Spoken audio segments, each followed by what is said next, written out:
Hi guys! Hi Sister Rich! Magluluto ako ng pork igado. Ito po yung mga ingredients ko.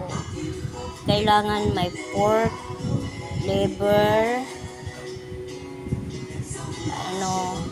green peas, potato, patatas, carrots,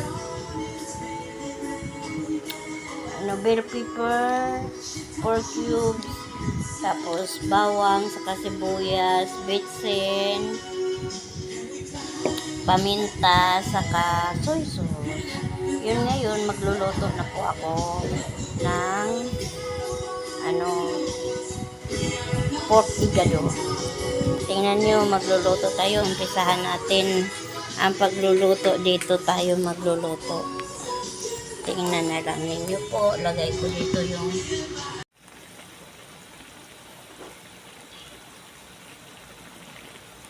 pork igado. Sarap yan.